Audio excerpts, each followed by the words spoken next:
Mesdames, Messieurs, chers collègues, c'est un plaisir de vous accueillir ici ce soir pour cette soirée Mars Bleu.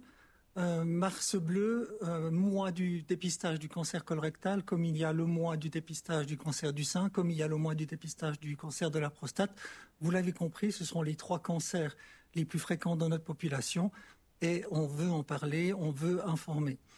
Depuis l'année passée, RHNE, sous l'impulsion du département de chirurgie, représenté ce soir ici par son chef, le professeur Sauvin, a organisé cette soirée d'information pour un public, vous, qui aimeriez en savoir plus sur ces aspects du cancer colorectal.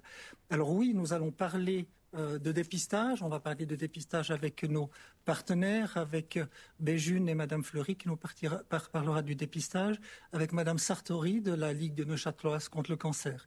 Et puis, on essaye de changer un tout petit peu chaque année les thèmes. Et cette année, il y a 3 thèmes qui vont ressortir. C'est la nutrition dans les cas de cancer colorectal, quand et comment. On aura 2 interventions de Madame Denier en 2 parties. Et puis, il y aura la partie traitement médical, oncologique, par la doctoresse Leila Ashtari, qui est cadre dans notre service d'oncologie, qui vous parlera des traitements pour ce cancer. Et puis, il y aura notre collègue qui est chef de clinique chez nous, le docteur Dash, qui parlera des aspects purement chirurgicaux. Donc, il y aura la partie très manuelle, c'est nous les chirurgiens, puis la partie un petit peu plus intellectuelle sont les oncologues qui nous disent comment il faut traiter lorsque nous, on ne peut pas aller plus loin avec la chirurgie. Je ne vais pas parler beaucoup plus longtemps.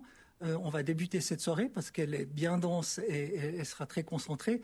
Je vous propose que si vous avez des questions, on les réserve pour la fin et on prendra le temps qu'il faut tout à la fin de ces différentes présentations pour y répondre si vous le désirez.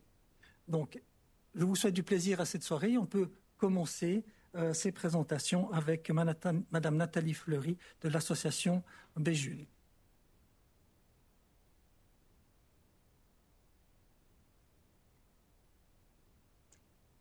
Mesdames, Messieurs, bonsoir. J'ai plaisir à être parmi vous ce soir et je vous remercie d'être présents. Je remercie également RHNE de m'avoir invité pour vous présenter le programme de dépistage. Donc, au menu de ma présentation, je vais tenter de répondre à 3 questions. Qui est concerné par le programme de dépistage? Comment procéder en quelques étapes? Et puis, combien ça coûte? Le programme de dépistage est opérationnel dans le canton de Neuchâtel depuis 2019. Il est géré par l'Association pour le dépistage du cancer Béjune, qui s'occupe également du programme de dépistage du cancer du sein dans le canton de Neuchâtel. Donc le programme dans le canton de Neuchâtel, il figure parmi les programmes pionniers. Et comme vous pouvez le voir sur cette carte de la Suisse, tous les cantons ne sont pas encore sur un pied d'égalité, car certains cantons, les cantons de Suisse centrale, ne disposent pas encore d'un programme de dépistage. Donc c'est une opportunité pour la population neuchâteloise de bénéficier d'un programme de dépistage. Qui est concerné par le programme? Donc toutes les femmes et tous les hommes âgés de 50 à 69 ans, domiciliés dans les cantons de Neuchâtel et du Jura. Donc on a un programme commun pour les 2 cantons. Et puis ça s'adresse aux personnes qui sont sans symptômes particuliers ni facteurs de risque connus de cancer du côlon. Si ça doit être le cas, la personne elle a besoin d'un suivi spécifique qui va se faire en dehors du programme de dépistage. Et puis il faut savoir que plus de 80% des cancers du côlon ils surviennent à partir de 50 ans, raison pour laquelle au niveau fédéral il a été décidé de proposer les programmes de dépistage à partir de cet âge-là. Comment participer en quelques étapes? Je vais y revenir dans le détail. Donc tout d'abord, je reçois une invitation du programme de dépistage. C'est une invitation personnalisée qui invite la personne à bénéficier d'une consultation d'information. J'y reviens tout à l'heure sur cette consultation. Avec l'invitation, il y a également un coupon réponse qui permet à la personne soit de nous indiquer qu'elle aurait fait un dépistage récemment, dans quel cas on va reporter son invitation, ou elle a déjà eu un cancer du côlon, ou elle a un facteur de risque particulier de cancer du côlon, dans quel cas elle a besoin d'un suivi en dehors du programme, ou si tout simplement elle refuse, elle n'a pas envie de faire son dépistage. Dans ce cas-là, c'est bien de nous renvoyer le coupon réponse, ça nous évite l'envoi d'une lettre de rappel qui serait inutile. Et avec la lettre d'invitation, on joint également une brochure d'information qui va donner des explications sur le programme de dépistage pour que la personne puisse décider en toute connaissance de cause de se faire oui ou non dépister. La deuxième étape, c'est je bénéficie d'une consultation d'information. Donc l'invitation du programme propose à la personne de s'adresser soit à un médecin de famille agréé ou dans une pharmacie partenaire pour bénéficier de cette consultation. Le but, c'est que le professionnel de santé puisse informer la personne sur le programme, ses avantages, ses inconvénients, mais aussi passer en revue les critères d'inclusion respectivement d'exclusion au programme de dépistage en tenant compte de l'anamnèse personnelle et familiale de la personne. Donc, au terme de cette consultation, 2 options possibles. Soit la personne elle est incluse et elle va recevoir son kit de dépistage, ou au contraire, elle est exclue parce qu'elle a besoin d'un suivi spécifique et ce suivi va se faire en dehors du programme. La troisième étape, si la personne est inclue, elle obtient son kit de dépistage et elle va pouvoir réaliser son test. Donc, le test proposé dans le cadre du programme, c'est le test de recherche de saignement occulte dans les selles, aussi appelé test FIT. Donc le but de ce test, c'est de trouver du sang qui sera invisible à l'œil nu. Pour nous, cette méthode, elle a plusieurs avantages. En plus d'être efficace, elle nécessite qu'un seul prélèvement. Il n'y a pas de préparation au préalable, ni besoin de suivre un régime particulier. Il n'y a pas non plus d'altération avec la prise de médicaments. Donc pour nous, c'est un dépistage qui peut être facilement réalisé à domicile et qui va prendre que quelques minutes pour être réalisé. Le kit de dépistage, il est composé de 5 éléments. Un mode d'emploi qui est remis, qui explique comment faire le test à domicile. Ce mode d'emploi, il est en français, mais il est également téléchargeable en plusieurs langues sur notre site internet.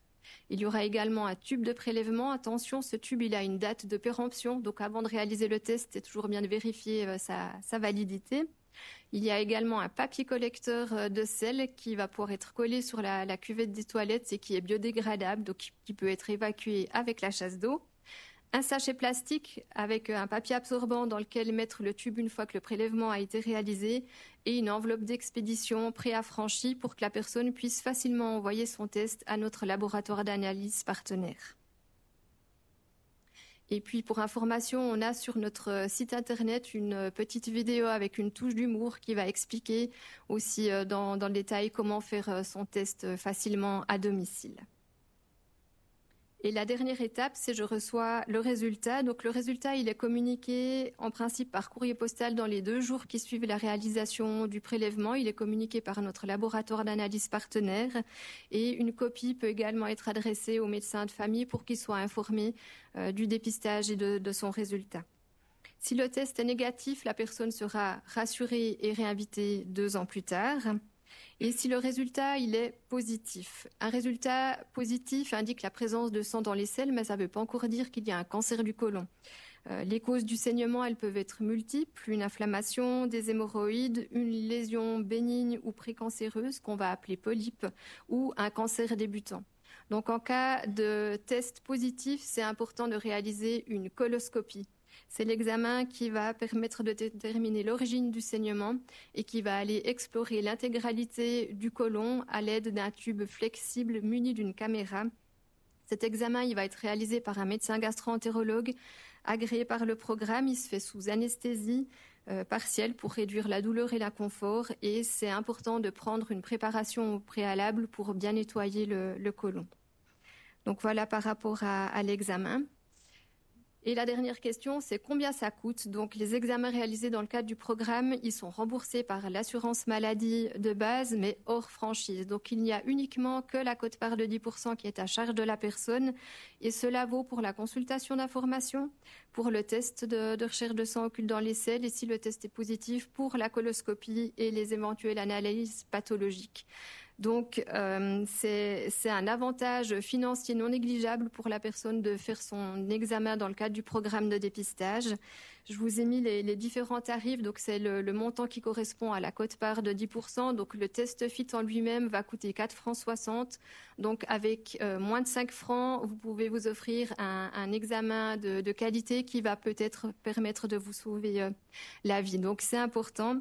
Et je vais terminer ma présentation, mesdames, messieurs, en vous donnant un bon tuyau. À partir de 50 ans, prenez soin de vous et réalisez vos tests de dépistage. Merci beaucoup.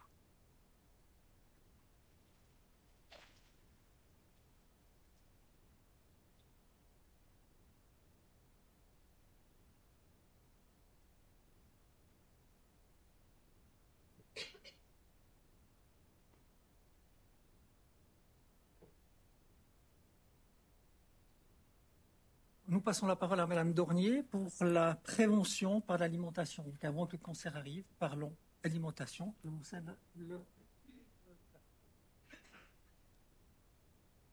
Merci, bonsoir.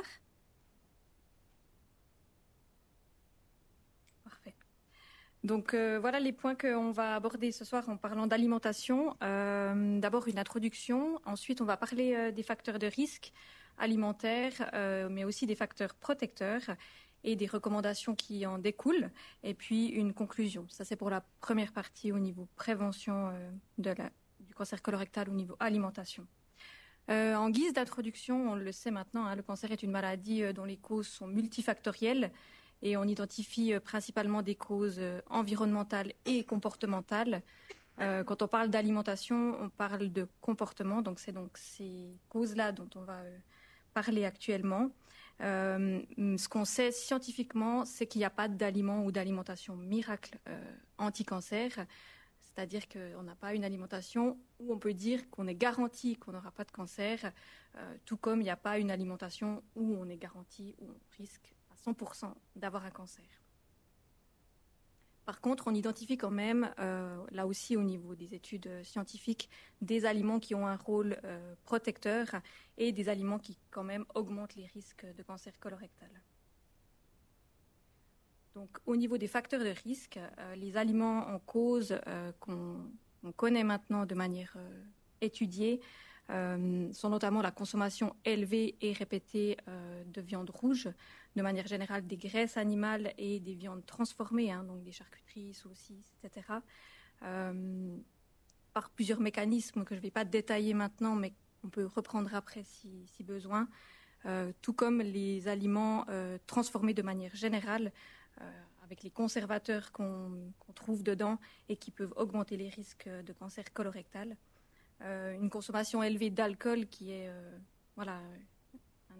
une boisson à risque pour plusieurs pathologies, mais également pour le cancer colorectal. Une alimentation aussi pauvre en fibres, on va reparler des fibres juste après. Et puis de manière plus globale, un surpoids, une obésité, une graisse au niveau abdominal sont aussi des causes qui favorisent la survenue de cancer colorectal. La sédentarité aussi, hein.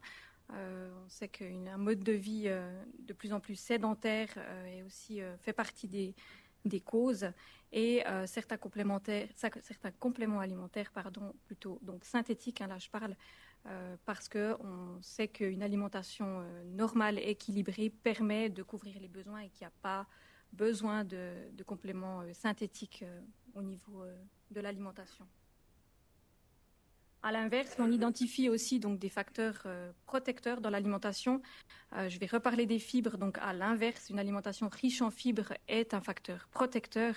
Les fibres, c'est des substances qui sont non digérées par le système digestif, mais qui jouent un rôle important au niveau de la motilité intestinale et qui permettent de favoriser un transit intestinal régulier et d'augmenter le volume des selles. Donc, ça a vraiment été étudié et prouvé qu'une alimentation riche en fibres joue un rôle protecteur dans ce type de cancer. À l'inverse de ce qu'on a vu avant, forcément, quand on dit que la viande est facteur de risque, une alimentation à dominante végétale va être plutôt protectrice. On a des recommandations qu'on va voir après avec une diminution de consommation de viande. De maintenir un poids sain entre guillemets, c'est-à-dire d'éviter tout surpoids, obésité de manière globale et de pratiquer une activité physique quotidienne avec aussi également une consommation de produits laitiers réguliers pour avoir une couverture en calcium suffisante. Donc de ces facteurs de risque et ces facteurs protecteurs, les sociétés savantes ont établi des recommandations qui sont finalement les recommandations d'une alimentation équilibrée. On a remis la pyramide alimentaire parce que on y revient avec la consommation de fibres élevée comme on le voyait avant, et ça se traduit avec des conseils de consommer des fruits et des légumes à raison de 5 portions par jour, ça vous l'avez largement entendu. Des céréales, si possible des céréales complètes, parce que c'est celles qui sont complètes qui contiennent des fibres le plus souvent possible. Les fibres peuvent être apportées aussi par des graines et des fruits oléagineux, donc tout ce qui est amandes, noix, noisettes. On recommande une petite poignée par jour aussi, et c'est des graisses de bonne qualité cette fois-ci. Et également la consommation de légumineuses, donc qui sont des protéines végétales. On parle de lentilles, de pois chiches, par exemple, minimum une fois par semaine. Et comme on l'a dit avant, comme on tend à diminuer les recommandations en viande, actuellement, les recommandations sont de maximum 2 à 3 fois par semaine, ce qui est nettement diminué par rapport aux recommandations d'il y a longtemps. Et donc, on conseille de varier les sources de protéines également avec du poisson, des œufs, du fromage, mais aussi justement des protéines végétales par les légumineuses, par exemple. Au niveau de l'hydratation, ça n'a pas changé. Ça reste la boisson indispensable à l'organisme et on conseille 1 à 2 litres par jour selon les situations, l'âge et chaleur, etc. Et puis au niveau du calcium, les recommandations sont de 1 à 2 portions, 2 à 3 portions de produits laitiers par jour pour atteindre les apports en calcium nécessaires. Et on parle de manière générale, je ne l'ai pas noté, mais c'est des aliments qui doivent être le plus possible basiques ou simples, c'est-à-dire non transformés en fait, parce que plus on ajoute des conservateurs, plus on ajoute des additifs dans les aliments, plus on augmente aussi les risques de certaines pathologies, dont le cancer colorectal. Et donc on en vient à une assiette équilibrée, idéale, recommandée, avec la moitié de l'assiette représentée par les fibres, donc les fruits et les légumes, 1/4 d'assiette les protéines et si possible en majorité végétales, et 1/4 d'assiette de céréales si possible complètes pour un apport en fibres optimal. Après, il y a l'alimentation et il y a aussi les recommandations un petit peu, si on peut dire, comportementales, où on conseille de ne pas trop chauffer les aliments et notamment les viandes, puisque ça peut aussi créer des substances qui sont cancérigènes. Au niveau de l'activité physique et du mode de vie, on parlait avant de maintenir un poids sain. Ça passe aussi par l'activité physique qui est recommandée quotidiennement avec soit 10 000 pas par jour, soit 30 minutes d'activité physique autre pour essayer de maintenir un poids et une masse musculaire saine, et d'éviter bien sûr tabac et alcool. Ça c'est pas que dans le cancer colorectal, mais ça fait partie aussi des facteurs de risque. Et bien sûr, comme vous l'avez dit, de participer au dépistage précoce. Donc voilà, pour cette première partie, en conclusion, il n'y a pas d'aliment miracle, il n'y a pas d'alimentation miracle pour éviter d'avoir un cancer colorectal. On identifie certains facteurs protecteurs qui sont à privilégier, et la recommandation actuelle est vraiment à diminuer la consommation de viande pour un apport en protéines plutôt végétal, bien sûr associé à un mode de vie sain avec une activité physique quotidienne. Voilà.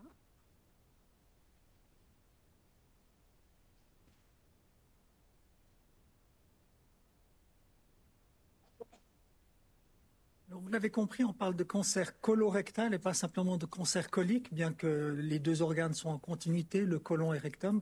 Mais il y a des petites variantes ou petites spécificités dans leur traitement, tant chirurgical que médical. Alors, on va commencer par la chirurgie et je cède la parole au Dr Dash. Bonsoir à toutes et à tous. Merci beaucoup d'être aussi nombreux, ça fait plaisir. Donc moi, justement, je vais vous présenter aujourd'hui plutôt, même entièrement, les aspects chirurgicaux de la prise en charge du cancer colorectal. Donc l'idée, c'est que je vais vous parler un petit peu d'anatomie, l'anatomie du côlon, l'anatomie du rectum, ensuite les indications, quand est-ce qu'il faut opérer, quand est-ce qu'il ne faut pas opérer, le type de chirurgie et un peu les techniques chirurgicales, certaines spécificités, et aussi un peu comment ça se passe, avant, pendant, après la chirurgie, et ensuite un peu déconstruire les mythes et les idées reçues sur la chirurgie, parce que souvent, quand on parle de chirurgie, quand on va en chirurgien, on n'est pas très content. Moi, généralement, quand je suis de garde, que je vais voir un patient aux urgences, celui qui est le chirurgien, il a une grimace qui ne fait pas très plaisir à voir. Mais l'idée, c'est un peu de déconstruire tout ça et de voir finalement le côté positif aussi de la chirurgie. Donc un peu l'anatomie, finalement, fondamentalement, le tube digestif, c'est un tuyau qui va de la bouche à l'anus. Et la fin de ce tuyau est composée du rectum et du côlon. Donc le côlon, on appelle ça aussi le gros intestin. Et il fait suite au petit intestin qu'on appelle l'intestin grêle. Et le côlon, il continue ensuite jusqu'au rectum. En moyenne, le côlon est assez long, il fait 1,50 m. Et il y a plusieurs segments. Donc il y a au début du côlon, où il y a l'appendice, qu'on appelle le cæcum, puis ce qu'on appelle le côlon ascendant. Parce que finalement, dans le corps humain, il monte. Ensuite, le côlon transverse, qui traverse l'abdomen. Le côlon descendant, le sigmoïde avec sa forme de S, pour finir par le rectum. Donc le rôle du côlon, il n'a pas vraiment un rôle d'absorption des aliments, c'est-à-dire contrairement à l'intestin grêle qui va, par la nourriture qu'on mange, détruire en petites molécules qui vont être absorbées pour permettre de construire le corps. Le côlon, il a plutôt un rôle dans l'extraction et la réabsorption de l'eau et des sels minéraux. Et il sert surtout aussi à faire sortir finalement tous les déchets. Donc pas de rôle majeur dans l'absorption des nutriments. Et le rectum, qui est donc vraiment la dernière partie du tube digestif avant l'anus, qui est la sortie, qui fait environ 15 cm, a pour rôle le stockage des matières fécales avant qu'elles sortent. Donc fondamentalement, le côlon, c'est un tuyau. Certaines particularités au niveau du rectum. Le cancer du rectum est un petit peu différent du reste du côlon parce que, pour des raisons un peu anatomiques, le rectum, il est situé vraiment dans le bassin, donc en profondeur, ce qui complique un petit peu l'accès chirurgical, il est un peu moins accessible. Et le cancer du rectum a un risque de propagation un peu augmenté par rapport au côlon. Et souvent, ça justifie un traitement un peu différent avec une radiothérapie locale qui permet de diminuer la taille de la tumeur avant de l'opérer. Et également, le rectum, il joue un rôle justement dans le contrôle des selles et donc ça nécessite des chirurgies précises, de bien préserver les nerfs et les organes qui sont autour pour surtout préserver la qualité de vie du patient, parce que pour nous, en chirurgie, c'est ce qui est le plus important. Donc, d'autres particularités un petit peu qui permettent de comprendre comment est-ce qu'on opère, c'est ce qu'on appelle la vascularisation. Finalement, c'est l'apport sanguin au tube digestif, c'est-à-dire tout le corps reçoit du sang par des vaisseaux, par des artères. Et comme vous le voyez là sur l'image, il y a différentes artères qui vont cibler différentes parties du côlon. Et il y a également ce qu'on appelle aussi les ganglions lymphatiques, qui sont les ganglions les mêmes qu'on a quand on a le rhume, qui gonflent autour du cou. Au niveau du côlon, on a la même chose. Et donc, ces ganglions lymphatiques, ils ont une certaine architecture, ils vont aller souvent le long des vaisseaux. Et ces ganglions lymphatiques, ils peuvent être le siège de ce qu'on appelle des métastases, c'est-à-dire que le cancer qui est situé au niveau du côlon aura tendance à se disséminer vers ces ganglions-là. Et quand on fait une chirurgie, c'est important de prendre ça en considération pour essayer d'enlever les ganglions pour plusieurs raisons. Déjà pour enlever le plus de masse tumorale et le plus de cellules cancéreuses, mais également pour faire ce qu'on appelle un staging, donc décider de quel stade est le cancer pour la suite de la prise en charge également. Donc la question, c'est quand opérer. Donc en général, tout cancer du côlon doit être enlevé. C'est-à-dire, on vous diagnostique à un patient un cancer du côlon, il faut en général trouver un moyen pour l'enlever. C'est le seul traitement qui permet de vraiment guérir la maladie. Certains petits cancers peuvent être, s'ils sont découverts précocement, être traités par voie endoscopique, donc pendant la coloscopie, c'est-à-dire le gastro-entérologue, lui, va avec une caméra par l'anus pour enlever une tumeur qui est de petite taille. C'est aussi la raison pour laquelle on en a parlé avant que le dépistage est extrêmement important, parce qu'on permet justement de détecter des cancers dans le stade précoce qui peuvent être enlevés par une coloscopie et qui permettent d'éviter la chirurgie. Pour les cancers qui sont disséminés, donc c'est-à-dire qu'il y a déjà des métastases qui peuvent être au poumon, au foie, en ce moment-là, en général, on doit en discuter, c'est des cas qui sont assez complexes, mais on peut aussi proposer une chirurgie pour enlever les métastases, que ce soit par une opération, par d'autres techniques, on peut les brûler depuis l'extérieur, etc. Et on peut aussi enlever le cancer primaire. Donc, ça ne veut pas nécessairement dire qu'on a une métastase, qu'on ne peut plus opérer, mais il faut que certaines conditions soient réunies. Pour les cancers qui sont extrêmement avancés, malheureusement, de temps en temps, ça arrive. En général, bien sûr, on pèse toujours le pour et le contre, mais en général, une opération n'a pas de bénéfice. Donc, dans certains cas, il faut qu'on prenne la décision de s'abstenir C'est toujours la règle de est-ce qu'on fait plus de bien ou de mal. Et certains cas où on sait qu'on peut malheureusement pas guérir la maladie, à ce moment-là, on n'ira pas opérer. Donc, les principes de la chirurgie, donc, c'est finalement d'enlever la tumeur, d'enlever le cancer, avec une certaine marge de sécurité. Il faut aussi enlever, comme on a vu avant, les ganglions lymphatiques, qui sont juste à côté, et qui sont l'endroit où potentiellement il y a des cellules cancéreuses qui ont pu aller. Et ensuite, bien sûr, comme je vous ai rappelé, comme je vous l'ai dit avant, ça reste de la tuyauterie. Donc, il faut remettre le tube digestif ensemble. Donc, c'est-à-dire, si on a enlevé un bout de côlon, il faut ensuite le remettre ensemble par une suture ou un agrafage. Et c'est ce qu'on appelle une anastomose. Et il faut bien sûr s'assurer, comme on a vu, il y a les vaisseaux sanguins. On ne peut pas couper n'importe comment à l'aveugle. Il faut qu'on respecte ce qu'on appelle la vascularisation, donc où le sang va. Et il faut qu'on soit sûr qu'il y ait suffisamment de sang pour le reste du tube digestif, parce que sinon, il peut y avoir des complications. Selon la localisation de la tumeur, parfois aussi la taille de la tumeur, on peut arriver à faire ce qu'on appelle une stomie, c'est-à-dire une poche qu'on met au niveau de la peau, au niveau du ventre, où les selles s'écoulent. En général, cette poche est temporaire, mais parfois, dans certains cas assez précis, cette poche est définitive. Donc là, c'est une image qui montre un petit peu la localisation de la tumeur et ce qu'on va enlever. Donc je ne sais pas si vous voyez... Donc là, la tumeur est par là, pardon. Et puis vous voyez que ce qui est en gris, c'est la partie du côlon qu'il faut enlever. Donc finalement, on a quand même l'impression qu'on enlève une grande partie alors que la tumeur est localisée à un endroit, mais en général, on doit justement respecter les vaisseaux sanguins et aussi de prélever les ganglions qui peuvent être le siège de ces métastases. Donc là, vous voyez les différents schémas qui montrent, selon la localisation de la tumeur, on doit enlever certaines parties. Donc en général, la tumeur, même si elle est, disons, de petite taille, on ne va pas juste couper autour, on doit enlever un segment assez grand justement pour respecter les vaisseaux sanguins et aussi pour prélever un certain nombre de ganglions. Donc ensuite, les techniques chirurgicales. Donc il y a différentes techniques chirurgicales. Il y a la chirurgie ouverte, qu'on appelle par laparotomie, la chirurgie également minimalement invasive, qu'on appelle par laparoscopie. Donc la chirurgie ouverte, qu'on appelle par laparotomie, comme vous le voyez sur une image, en général nécessite une cicatrice relativement grande, généralement située au milieu de l'abdomen. Il y a un risque un peu plus augmenté de complications, c'est-à-dire de hernie ou alors d'infection, et des douleurs aussi qui sont plus importantes, parce que voilà, toute chirurgie reste quand même source de douleur, bien qu'elle soit bien contrôlée. Et en général, de nos jours, actuellement, c'est la technique de deuxième intention, c'est-à-dire qu'on ne propose pas une laparotomie, donc une chirurgie ouverte en première intention, en raison des complications qui peuvent être un peu plus importantes. Donc on a maintenant la chirurgie minimalement invasive, qui est la technique de choix. Donc on appelle ça la laparoscopie. Donc finalement, le travail se fait avec des trocars, comme vous le voyez sur l'image. Là, le trocar qui est au milieu, qui se situe au niveau du nombril, c'est le trocar où on mettrait la caméra. Et avec cette caméra, on peut voir l'intérieur du ventre qu'on va gonfler avec de l'air pour avoir de la place pour travailler. Et ensuite, on va avec des longs instruments pour permettre de disséquer. Donc, l'avantage de ça, c'est qu'il y a beaucoup moins de douleur parce que les cicatrices sont beaucoup plus petites.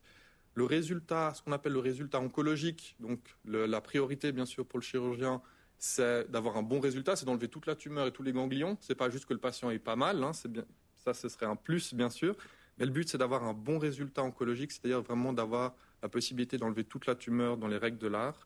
Et actuellement, comme je vous ai expliqué, c'est vraiment la technique de première intention, c'est ce qu'on propose. Et il faut aussi savoir qu'il faut quand même faire une petite incision. On peut faire soit comme une petite incision de césarienne, soit pour une petite incision au niveau du nombril pour enlever le bout de côlon qui contient la tumeur. Donc il y a quand même mais ça reste une petite cicatrice qui est quand même beaucoup moins douloureuse et qui a beaucoup moins de complications. Donc l'intervention en tant que telle, elle se passe sous anesthésie générale. Donc le patient, il dort. Donc on travaille bien sûr avec l'équipe d'anesthésie. La durée dépend un petit peu de la localisation du patient également, mais dure en général entre 2 et 5 heures. En général, le patient reste hospitalisé entre 4 jours et une semaine en moyenne, avec initialement une surveillance plutôt rapprochée. On fait des prises de sang, on s'assure que tout aille bien. Et ensuite, on réalimente assez rapidement les gens, donc il n'y a pas de mise à jeun prolongée. Et on mobilise aussi rapidement les patients. Donc notre but, c'est que les gens sortent rapidement du lit. Et c'est une prise en charge qui est avec de multiples intervenants. Donc ce n'est pas le chirurgien tout seul qui est dans son coin. Il y a les anesthésistes, il y a bien sûr les infirmiers, les infirmières des unités. Il y a les chirurgiens, il y a tout le personnel du bloc opératoire, il y a les physiothérapeutes, il y a les diététiciens, les nutritionnistes. Donc c'est vraiment une grande équipe qui permet de prendre en charge un patient après qu'il soit fait opérer. Les complications, on aime un peu moins. On est un peu moins content quand il y en a. Malheureusement, ça arrive. Toute chirurgie a un certain lot de complications, de saignement, de thrombose, d'embolie pulmonaire, d'infection. Comme toute chirurgie, parfois on peut léser des organes qui sont à côté. Ou ce qu'on craint souvent, c'est l'insuffisance de la suture, c'est-à-dire qu'on a enlevé un bout de côlon, on l'a remis ensemble. Et ce qu'on craint toujours, c'est que cette suture ne cicatrise pas bien. Ça ne dépend pas uniquement de la technique opératoire, mais parfois aussi de la condition, si le patient est dénutri, etc. Ou s'il a certaines maladies qui font que ça cicatrise un peu moins bien. En général, ces complications sont plutôt rares et on peut les traiter, mais de temps en temps, ça peut nécessiter une seconde chirurgie qui peut prolonger l'hospitalisation. Donc après la chirurgie, donc la tumeur ainsi les ganglions sont prélevés. Et ensuite, il y a plusieurs possibilités. Je pense que la doctoresse Ashtari en oncologie parlera aussi également des suites. Mais on peut soit surveiller, c'est-à-dire qu'on a enlevé toute la tumeur, il y a peu ou pas de ganglions. À ce moment-là, on doit faire un suivi, c'est-à-dire des scanners de contrôle, des prises de sang et des coloscopies. Ou alors, il peut y avoir ce qu'on appelle un traitement post-opératoire, en général une chimiothérapie, selon le stade du cancer. Par exemple, une petite tumeur qui a été enlevée assez précocement, et qui n'a aucun ganglion qui a été envahi, c'est quelque chose qu'on peut, dans la règle générale, surveiller. Par contre, une tumeur qui sera plus grande ou qui aura plus tendance à envahir les tissus, avec des ganglions également atteints, à ce moment-là, on proposera après l'opération, une fois que le patient sera remis, un traitement de chimiothérapie. Et bien sûr, toutes ces décisions, elles ne sont pas toutes seules avec un chirurgien dans son coin. C'est une discussion qu'on a, ce qu'on appelle un tumor board. Donc c'est une rencontre qu'on fait une fois par semaine, où il y a les radiologues, les oncologues, les radio-oncologues, etc., les chirurgiens, toute l'équipe qui permet de prendre les décisions pour le bien du patient. On a aussi la chance d'avoir maintenant à Neuchâtel accès à ce qu'on appelle la chirurgie robotique. Donc, ce n'est pas un robot qui opère tout seul, c'est un robot qui est piloté par un chirurgien. Et ça permet justement de traiter également certains cancers du côlon et du rectum. Fondamentalement, la technique est la même que la laparoscopie, seulement on a un robot qui permet de faire des mouvements qui sont plus précis, d'améliorer l'ergonomie également. Et on a tout récemment, cette semaine, eu un premier cas opéré par le professeur Sauvin, avec justement le robot d'un cas de cancer du côlon. Maintenant un peu les mythes et les idées reçues. La chirurgie est souvent une solution de dernier recours. Justement pas. Dans le cancer du côlon, en général, c'est le traitement de première intention. Si la tumeur n'arrive pas à être enlevée lors d'une coloscopie, il faut opérer. Et si on la fait suffisamment tôt, la chirurgie peut vraiment guérir la maladie. Donc elle est à but curatif. Une fois opérée, la personne aura forcément une poche permanente, ce qu'on appelle un anus artificiel ou une stomie. Ça aussi, c'est faux. Dans la majorité des cas, on n'a pas besoin de faire ces poches-là. Parfois, certains cas, surtout plutôt les opérations du rectum, peuvent nécessiter une poche qui sont majoritairement temporaires. De temps en temps, c'est des poches définitives, mais ça reste plutôt une exception. La chirurgie est risquée et dangereuse pour les personnes âgées. Donc actuellement, on a des techniques d'anesthésie générale qui sont extrêmement sécuritaires. On a de la chirurgie minimalement invasive et on a justement des capacités de prendre en charge des patients qui sont relativement âgés, qui ont plusieurs maladies, etc. Donc finalement, ça ne reste pas une contre-indication. La chirurgie en général est extrêmement bien supportée. Et bien sûr, on travaille avec l'équipe d'anesthésie qui vont également évaluer les risques, etc. Et c'est quelque chose qu'on discute toujours avec le patient avant de se lancer dans une opération pour quelqu'un qui serait peut-être un peu plus fragile. Et la récupération après la chirurgie est extrêmement longue. Donc souvent, quand on pense à la chirurgie, c'est quelque chose qui nous fait peur. On pense qu'on aura des longues douleurs, que ça va prendre du temps, qu'on va rester à l'hôpital pendant des semaines. Et finalement pas. On a implémenté également à Neuchâtel ce qu'on appelle un protocole ERAS. C'est quelque chose d'assez protocolaire qui permet justement une récupération rapide. Donc en général, le jour même de l'intervention, on assoit le patient au fauteuil, on lui donne à boire, le lendemain on lui donne à manger, les physiothérapeutes viennent faire des exercices, on marche dans les couloirs. Donc c'est quelque chose où le patient est demandé aussi d'être extrêmement actif et qui permet justement de diminuer le temps de récupération, de faire en sorte que les gens puissent rentrer le plus rapidement à la maison. Donc voilà, pour moi c'est tout. Je vous remercie beaucoup de votre attention.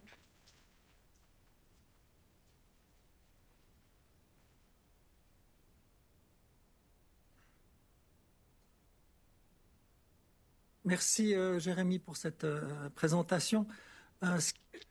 Un mot qui a été dit était important, c'était le mot tumor board, c'est cette réunion que l'on a entre spécialistes. Si vous êtes un centre et vous voulez prétendre à traiter des cancers, vous êtes obligé d'avoir ces réunions avec les spécialistes, les radiologues, les gastroentérologues, les radiothérapeutes, les chirurgiens bien sûr, et les oncologues font partie prenante complètement de ce tumor board. On leur demande leur avis, on demande l'avis à tout le monde, et le but c'est d'arriver sur un consensus sur quel type de traitement on va offrir aux patients. Des fois c'est des questions très simples, le problème est assez simple et on se met d'accord assez vite, et des fois ça peut générer des discussions assez longues pour offrir les meilleurs traitements possibles à nos patients. Donc c'est un plaisir pour moi d'accueillir Leila Ashtari, qui est justement une des personnes qui nous aide à discuter chimiothérapie pour nos patients et autres traitements. Leila, à toi. Merci beaucoup. Merci pour cette invitation, Dr Chotan, à participer à cette conférence. Je suis très contente d'être là ce soir avec vous, et particulièrement avec Jérémy et Lauriane, pour parler de ce sujet. Alors, peut-être quelques mots sur le plan de ma présentation. Alors, tout d'abord, comment, de manière très simpliste, on va dire, un cancer colorectal apparaît au niveau du côlon. Peut-être, je me disais que c'était bien de vous préciser par 5 principes comment est-ce qu'on caractérise le cancer. Mieux on le connaît, mieux on sait comment le traiter. Bien sûr, les options thérapeutiques, c'est ma tâche ce soir. Et puis, je vais les diviser en 2 manières de réfléchir cette maladie, soit quand on la traite à visée curative ou à visée palliative, et puis quelques conclusions. Alors, Jérémy vous a présenté très bien l'anatomie du côlon. Là, je vous représente de nouveau le cadre colique, où vous voyez qu'au niveau du côlon ascendant, on a voulu agrandir cette zone pour vous montrer un petit peu mieux qu'est-ce qui se passe dans la lumière du côlon, donc à l'intérieur de ce tuyau dont parlait Jérémy, où on voit l'apparition d'une structure qu'on appelle le polype, et puis qui peut, sur des années, se développer, grandir, pénétrer à travers la paroi du côlon pour arriver jusqu'au niveau de la vascularisation, que ce soit la vascularisation artérielle, mais également lymphatique. Et le risque à ce moment-là, c'est la propagation dans l'organisme, notamment dans certains organes qui sont plus susceptibles que d'autres d'être atteints par des métastases, et c'est principalement le foie, les poumons, le péritoine, qui est une enveloppe très fine qui entoure nos intestins à l'intérieur de notre cavité abdominale, et qui, lorsqu'il est infiltré, on parle d'une atteinte métastatique qui s'appelle une carcinose. Et puis on peut aussi théoriquement présenter une atteinte au niveau des os et du cerveau, même si c'est beaucoup moins fréquent. Ici, je vous présente 5 caractéristiques qui nous permettent de définir c'est quoi une maladie oncologique. Ces caractéristiques, elles ont été verbalisées, mises en évidence par 2 chercheurs, dont vous voyez les noms ici, messieurs Hanahan et Weinberg, 2 biologistes américains qui ont publié il y a maintenant 25 ans, en 2000, dans une revue médicale très célèbre qui s'appelle The Cell, la cellule, un article qu'ils ont intitulé The Hallmarks of Cancer, donc c'est-à-dire, j'ai traduit ça comme capacité distinctive du cancer, où ils ont mis en évidence donc ces 5 points qui restent toujours d'actualité aujourd'hui pour caractériser une maladie oncologique. Alors on va les détailler. Le premier, c'est que la cellule tumorale a une indépendance vis-à-vis des signaux normaux qui gèrent la multiplication. C'est-à-dire que la cellule tumorale, elle est capable de décider elle-même à quelle vitesse elle se divise. Cette cellule, elle est également insensible à des signaux que le corps pourrait lui envoyer pour lui dire d'arrêter de se multiplier et d'arrêter de grandir. Donc elle a cette autonomie, cette indépendance par rapport à des signaux de protection que le corps pourrait mettre en place. Ça veut dire donc que sa capacité proliférative, donc de multiplication et d'extension, n'est plus limitée. Elle pourrait théoriquement continuer de se répliquer à l'infini. Ensuite, la troisième caractéristique, c'est que la cellule tumorale n'est plus soumise au phénomène qu'on appelle l'apoptose. L'apoptose, c'est la mort cellulaire programmée. C'est-à-dire que notre corps, il est capable d'identifier des cellules qu'il trouve dysfonctionnelles, ou alors, par exemple, trop vieilles ou abîmées, et puis il est capable de décider de les détruire. Et ça, la cellule tumorale peut échapper à ce mécanisme de protection. La cellule tumorale, elle est également capable de se créer sa propre vascularisation. C'est ce qu'on appelle l'angiogenèse. Donc, elle se crée une vascularisation artério-veineuse qui lui permet de s'amener des nutriments nécessaires pour grandir, de l'oxygène, tout ce qu'elle a besoin pour croître. Et finalement, la cellule tumorale a cette capacité de quitter l'organe où elle est née pour passer dans la circulation sanguine et se propager, c'est l'image que je vous ai montrée sur le premier schéma, et donc créer ce qu'on appelle des métastases, des lésions à distance de la tumeur primaire. Ça, ce schéma, c'est peut-être un peu rébarbatif, mais c'est la manière que nous avons, nous, les oncologues, de poser un stade. Jérémy, il a bien dit tout à l'heure que c'est très important de savoir dans quel stade est la maladie au moment du diagnostic, parce que ça nous permet de savoir quelle stratégie de traitement on va proposer aux patients. Alors, si on regarde d'abord le tableau de gauche, vous voyez qu'on appelle ça un stade TNM. TNM, c'est un acronyme pour signifier pour T, la tumeur ou la taille, le N pour node, c'est-à-dire ganglion, adénopathie en anglais, et puis M pour métastase. Et puis, vous voyez que sur ce schéma de gauche, il y a le T, le N et le M, et qui définit chaque fois, avec 1, 2, 3, la taille de la tumeur, le nombre de ganglions atteints, quel est le site où on trouve des ganglions atteints, et sur le plan métastatique, où sont localisées ces métastases. Puis, une fois qu'on a pu définir pour chaque patient le T, le N et le M de la tumeur qu'il présente, on va dans le tableau de droite et on peut ainsi poser un stade. Et je vous ai séparer ce tableau en 3 cadres pour vous expliquer quels sont les stades qui nécessitent uniquement une chirurgie ou une chimiothérapie complémentaire à la chirurgie qu'ont appliqué nos collègues.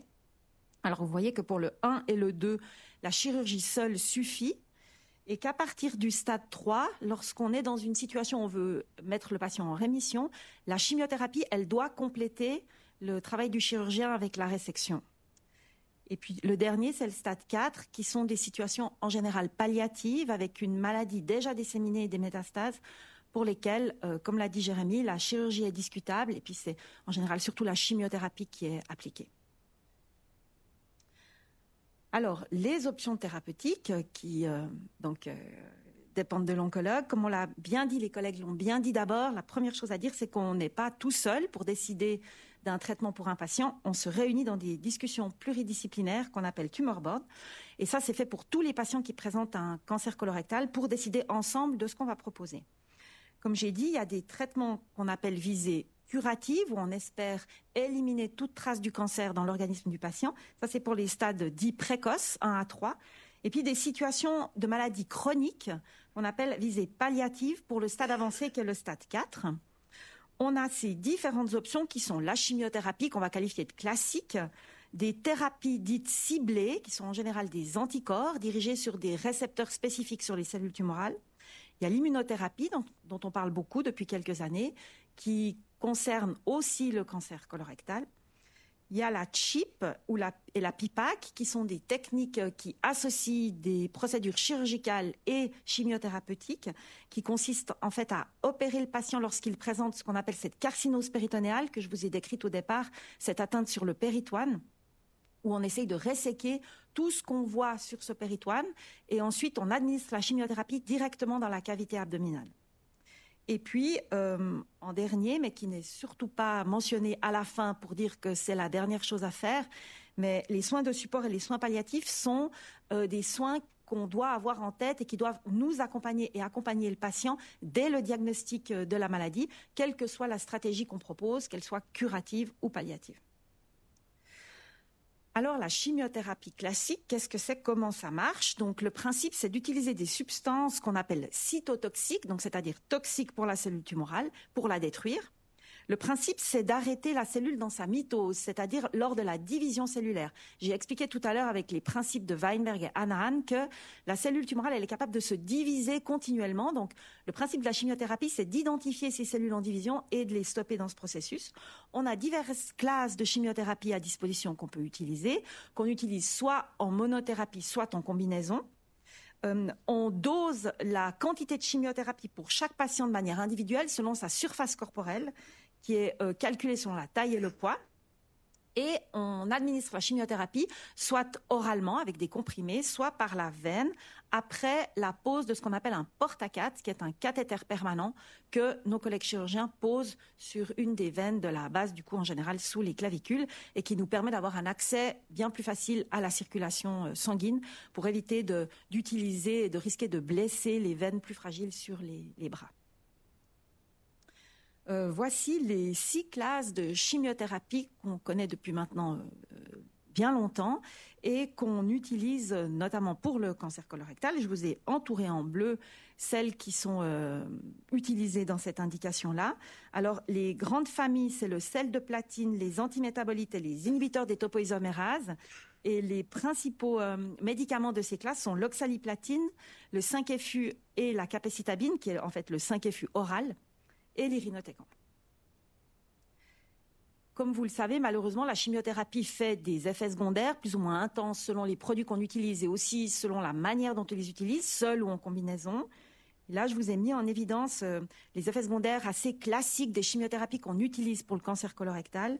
C'est essentiellement une toxicité digestive avec une atteinte de la bouche, avec des aftes qu'on appelle la mucite, mais ça peut inflammer grosso modo tout le tube digestif, l'œsophage, l'estomac, en risquant des nausées, des vomissements et des diarrhées. Sur le plan hématologique, donc on risque une atteinte des 3 lignées cellulaires que sont les globules rouges, les globules blancs et les plaquettes, et qui peuvent mettre le patient à risque de saignement ou d'infection.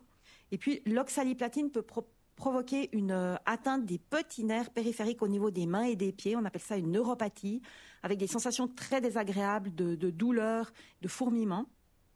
Et bien sûr, la fatigue est un symptôme cardinal de la chimiothérapie et qui est assez variable selon les cycles. Ces effets secondaires sont bien identifiés, comme vous l'avez vu, on les connaît bien et on sait aussi très bien comment les traiter et les prévenir.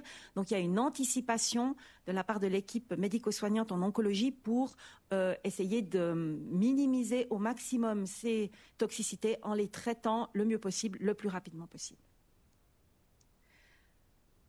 Donc je disais en préambule qu'on peut se positionner face à un cancer colique dans une stratégie dite curative ou palliative dans une situation de maladie chronique. Lorsqu'on est dans une visée curative, donc le but c'est mettre le patient en rémission. Comme l'a très bien expliqué Jérémy, on commence par une chirurgie qu'on appelle oncologique, où donc on opère la tumeur dans le côlon avec les ganglions de voisinage. Et ça permet de définir le stade, comme je vous l'ai montré sur les premiers tableaux. Et donc de mettre en place dans la discussion du tumor board la stratégie propre à chaque patient. Donc, comme j'ai dit, dans des stades 1 et 2, il n'y a pas de traitement de chimiothérapie complémentaire nécessaire, mais au moment du stade 3, c'est-à-dire au moment où on met en évidence que les ganglions de voisinage sont atteints, on propose une chimiothérapie qu'on appelle le FOLFOX, qui est en fait une association du 5-FU qu'on administre sous forme d'une pompe qui coule sur le porte-à-cath pendant 48 heures, associé à cette fameuse oxaliplatine. Et on administre ça pendant 6 mois, tous les 15 jours. Ça nous fait donc 12 cures. Si le patient est âgé, alors il y a un cut-off à 75 ans, mais disons, l'âge n'est pas le seul critère pour définir qui change de protocole de chimiothérapie. L'âge n'est pas le seul élément. Vraiment, on observe le patient de manière globale par rapport à sa situation, ses comorbidités. Mais dans une situation de patient âgé particulièrement fragile, on proposerait, plutôt que de donner les 2 médicaments, de se contenter d'un traitement oral de capecitabine en monothérapie qu'on administre au patient également pendant 6 mois. Ceci, c'est pour éviter des toxicités, notamment à l'oxaliplatine, cette neuropathie dont on sait qu'elle peut être plus importante chez le patient âgé et causer des handicaps sur la qualité de vie. Comme a aussi dit déjà Jérémy, le rectum, même s'il fait suite au côlon sur le schéma anatomique qu'on vous a montré, on le considère en oncologie comme un autre organe que le côlon. Et donc, il n'est pas traité exactement de la même manière. Dans les stades 1 et 2, on propose aussi une chirurgie d'emblée, mais dès le stade 3, on discute d'un traitement préopératoire, donc d'administrer quelque chose avant d'opérer le patient. On appelle ça du néoadjuvant. Et on adapte ça au patient, à la patiente, avec soit une radiothérapie toute seule avant d'opérer, ou alors une radiothérapie combinée à une chimiothérapie, ou alors une chimiothérapie qu'on fait suivre de la radiochimiothérapie. Et puis, lorsque le patient est opéré, dans un stade 3, on continue le traitement avec une chimiothérapie post-opératoire. Donc, comme vous voyez, c'est un traitement conséquent qui est tout à fait différent que celui du côlon. Comme on l'a dit aussi déjà précédemment, lorsque le patient sort de tout ce processus de traitement, il bénéficie d'une surveillance qui s'étend sur 5 ans. Ces critères sont bien établis et recommandé par la Société suisse de gastro-entérologie à laquelle on se réfère pour mettre en place cette surveillance. Et ces outils, c'est d'une part de voir régulièrement l'oncologue qui va poser des questions, examiner la patiente, le patient, faire des prises de sang. Et ensuite, radiologiquement, on propose un scanner du thorax et de l'abdomen avec une IRM couplée à un examen endoscopique lorsqu'il s'agit d'un cancer rectal. Et puis, dans le cancer du côlon, on propose une colonoscopie à 1, 3 et tous les 5 ans. Et ça, comme je l'ai dit, c'est un processus de surveillance qui s'étale sur 5 ans, qui dépend du stade initial de la maladie et qui, en général, est réglé par l'oncologue. Donc, pendant les 5 ans qui suivent le post-opératoire, le patient, il est suivi par son oncologue. Dans la deuxième situation où on se trouve confronté à une maladie chronique, c'est-à-dire une maladie qui a déjà fait des métastases, on ne peut plus en général parler d'une situation à visée curative. Donc, dans la situation palliative, on discute toujours de l'opérabilité si on pense que ça a du sens, que ce soit de la tumeur primaire ou des métastases, mais comme déjà dit précédemment, en général, on y renonce au profit d'emblée d'une chimiothérapie qui est toujours sous la forme de ce doublet avec le 5-FU, auquel on associe soit l'irinotecan, soit l'oxaliplatine, avec des noms qu'on appelle Folfiri ou Folfox. Et c'est là que c'est différent que pour la chimiothérapie post-opératoire dans la visée curative, c'est qu'on peut ajouter à ça une thérapie ciblée avec des anticorps qu'on choisit grâce à la détermination très précise que le pathologue peut nous faire lorsqu'on lui envoie la tumeur une fois qu'elle a été opérée ou biopsiée. Ces thérapies ciblées, c'est des médicaments qu'on a dit intelligents, en tout cas un peu plus intelligents que la chimiothérapie, parce qu'en fait, on espère qu'ils puissent reconnaître la cellule tumorale de manière plus spécifique que la chimiothérapie et de la distinguer des cellules saines afin d'éviter au maximum les toxicités. Il n'y en a jamais aucune, mais effectivement, le fait de pouvoir être plus précis sur cette cible tumorale permet de limiter la toxicité. Et on a 2 agents ciblés utiles dans ces maladies, que sont l'Avastin et le Vectibix, qu'on combine au doublet de chimiothérapie. Quand ces doublets de chimiothérapie associés aux thérapies ciblées ont été utilisés et ne sont plus efficaces, on a d'autres lignes de traitement qu'on peut utiliser, que je vous ai citées là, qui sont des thérapies en général orales, ce qui ne signifie pas du tout qu'elles sont moins efficaces. C'est juste que le mode d'action est différent des chimiothérapies que je vous ai précédemment décrites. Et donc, ça permet de contourner, on l'espère, la résistance que la cellule tumorale a pu mettre en place lorsqu'elle recevait la première chimiothérapie et d'essayer de retrouver une efficacité. Et ces médicaments ont ces noms, comme le Lonsurf, le Stivarga, le Fruzaqla, le Braftovi et l'Erbitux, les anti-HER2. Et bien sûr, on peut toujours être amené à proposer aux patients, s'ils le souhaitent, de participer à des protocoles de recherche en milieu universitaire, par exemple, pour avoir accès à des nouvelles thérapies qui ne seraient pas encore sur le marché. Cette fameuse immunothérapie dont on a entendu beaucoup parler ces dernières années, elle a surtout été très en vogue, mais surtout très utile, très efficace dans le cancer du poumon et dans le mélanome, parce qu'on a pu mettre en évidence lors des protocoles de recherche que ces tumeurs étaient particulièrement sensibles à l'immunothérapie en raison d'une interaction très étroite avec notre système immunitaire.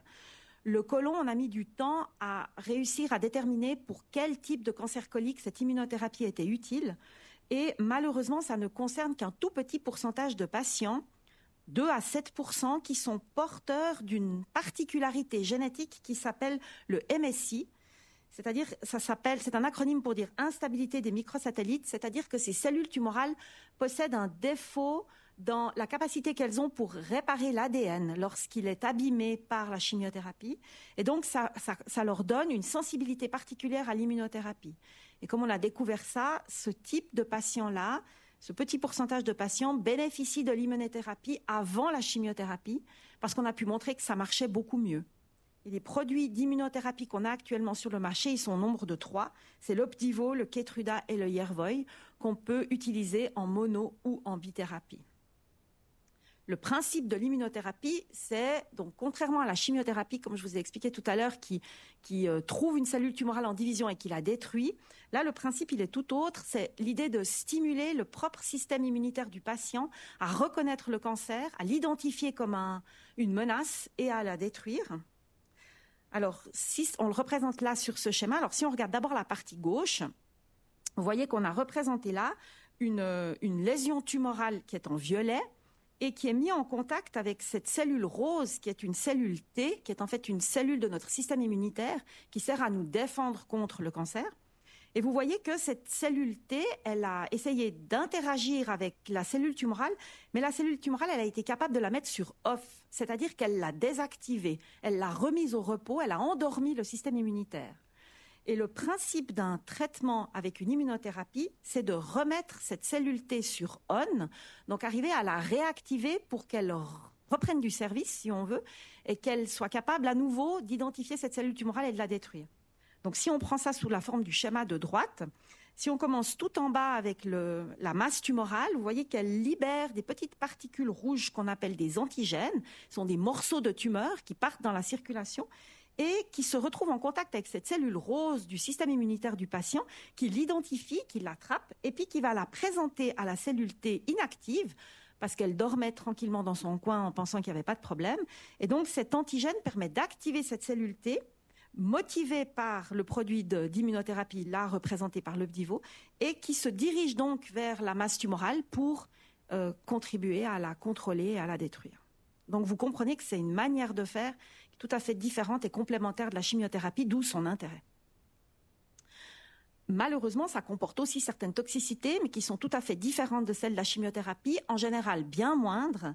Vous les voyez listées ici. En fait, le principe, c'est que le système immunitaire, étant donné qu'on le laisse faire comme il veut, puisqu'il n'a plus de frein, il pourrait être amené à ne plus être capable de faire la différence entre une cellule tumorale et une cellule normale. Donc de risquer finalement d'inflammer l'ensemble de l'organisme. Fort heureusement, ça arrive rarement. Les toxicités principales, elles sont en général d'ordre endocrinologique avec des troubles thyroïdiens, cutanée avec des lésions cutanées, sécheresse cutanée, gastro-intestinale avec des diarrhées sous la forme d'une colite et au niveau pulmonaire avec une inflammation des poumons qu'on appelle une pneumonie. Les oncologues ont été bien drillés pour apprendre à identifier très précocement ces toxicités et à être capables de les maîtriser pour que le patient puisse continuer de bénéficier du traitement dans des conditions sécurisées.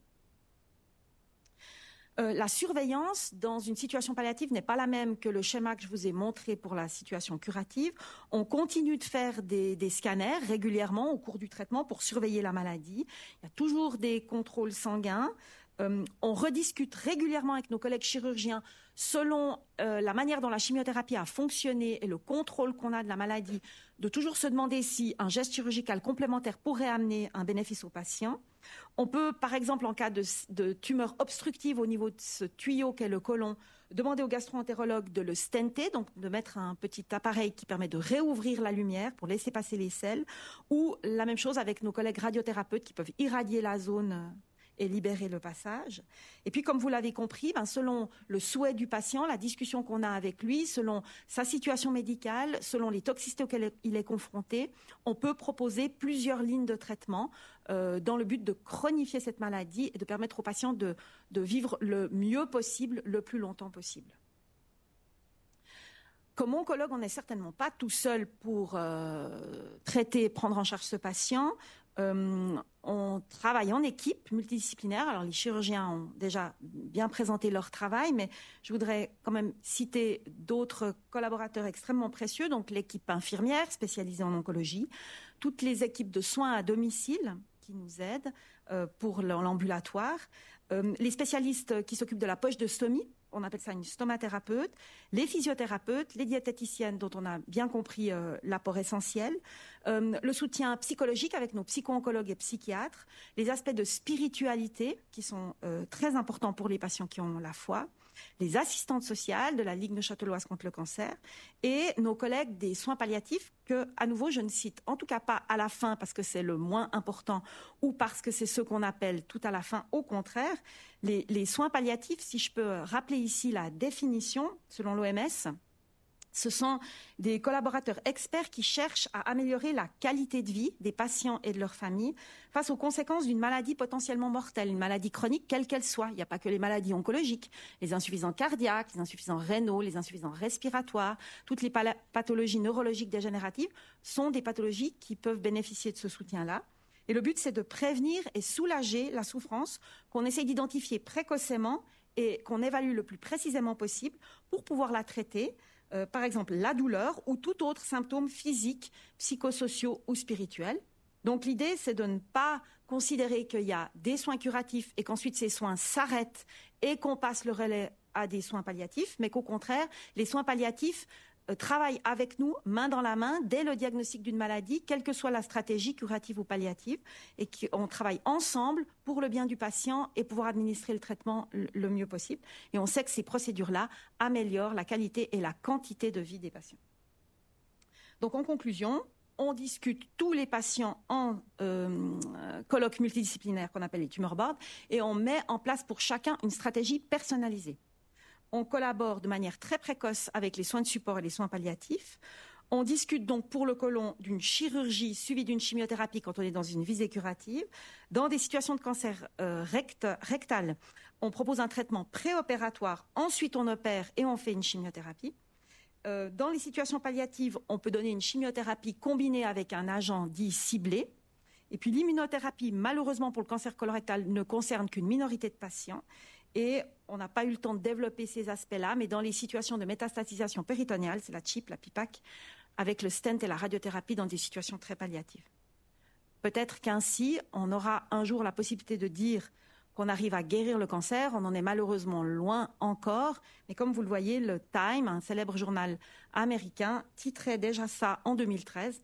Comment sera-t-il possible un jour peut-être de guérir le cancer? Et c'est certainement grâce à des équipes multidisciplinaires, comme ce qu'on essaie de vous présenter aujourd'hui, qui développent des traitements et des techniques toujours plus efficaces. Merci de votre attention.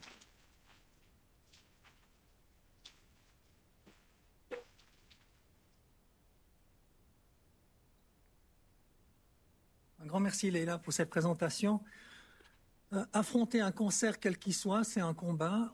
Quand je discute avec des patients, je leur dis il ne s'agira pas de courir un 100 mètres, il s'agira d'affronter un marathon. Et pour affronter un marathon sur la durée, eh bien, il faut être en forme. Et puis l'alimentation joue un rôle important, on l'a vu avant, et puis aussi pendant, et même après la période du cancer. Donc je me réjouis d'écouter encore une fois Madame Denier sur ce sujet.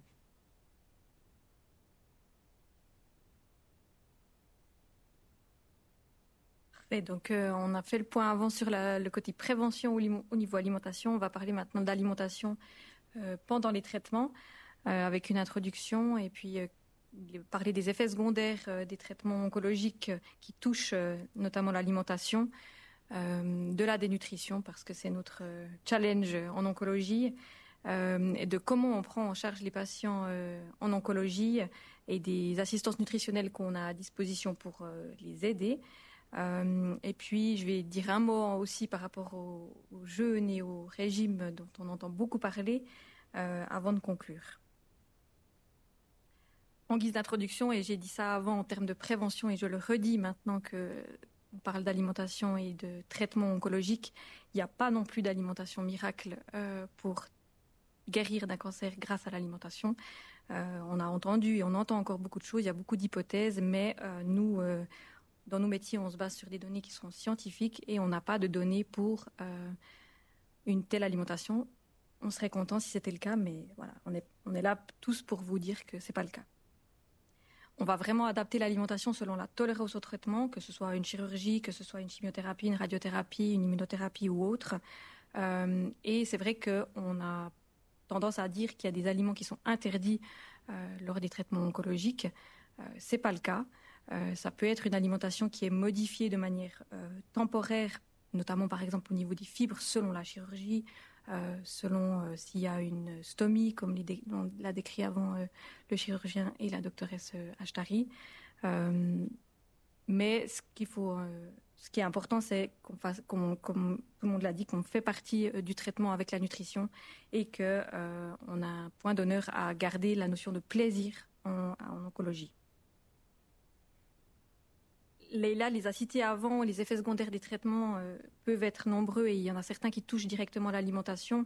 On voit que dans ce tableau, il y a beaucoup plus d'effets secondaires qui touchent de manière négative l'alimentation et qui peuvent entraîner une diminution du poids, alors que certains traitements autres peuvent entraîner une prise de poids.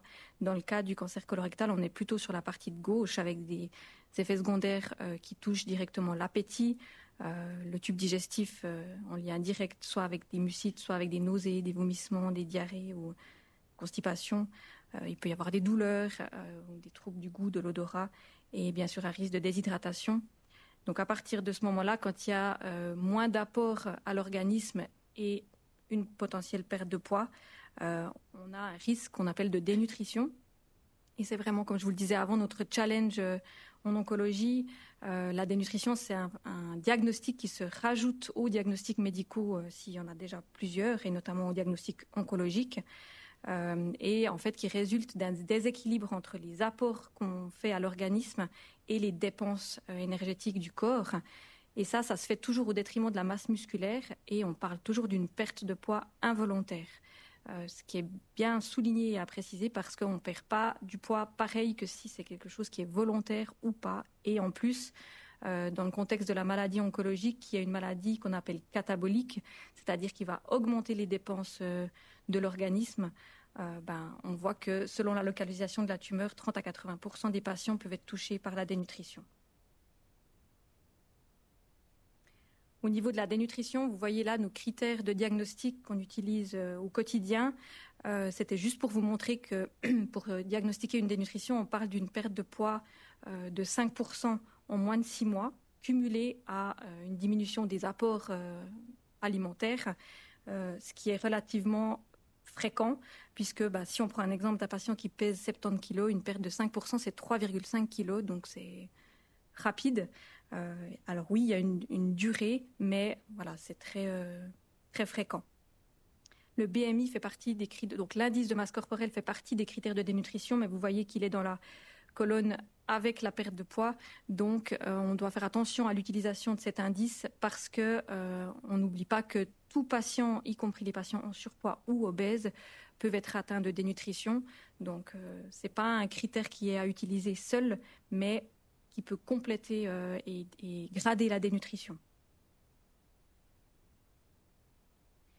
La dénutrition, elle a de nombreuses conséquences et des conséquences négatives.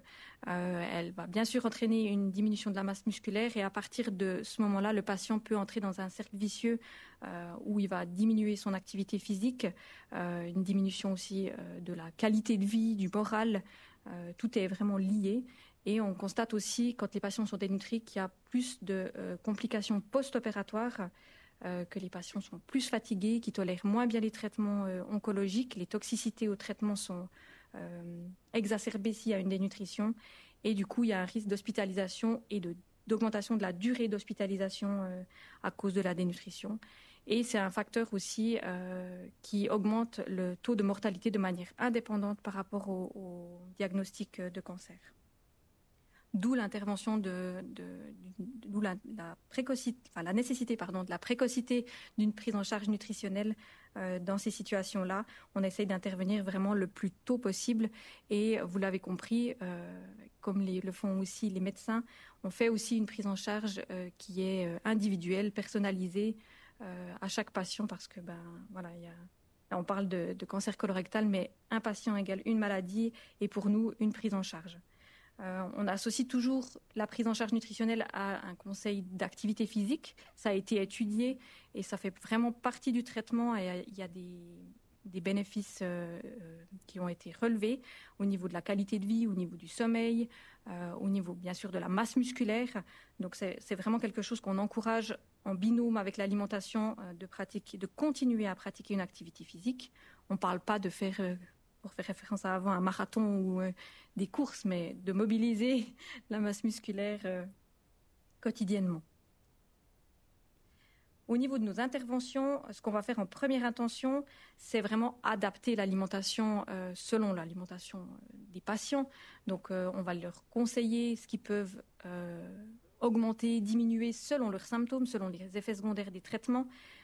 Et puis, si le patient est à risque de dénutrition ou est déjà dénutri, on va essayer de freiner cette dénutrition ou de la corriger en augmentant notamment l'apport en protéines, comme vous voyez dans les deux assiettes qui sont représentées là. L'assiette de gauche, c'est une assiette type de quelqu'un qui n'a pas de pathologie oncologique. Et vous voyez qu'à droite, on va pousser la partie protéines et diminuer la partie des légumes. Vous allez me dire que c'est contraire à ce que j'ai dit avant, mais on n'est pas dans le même contexte qu'une prévention quand on parle d'alimentation pendant les traitements oncologiques.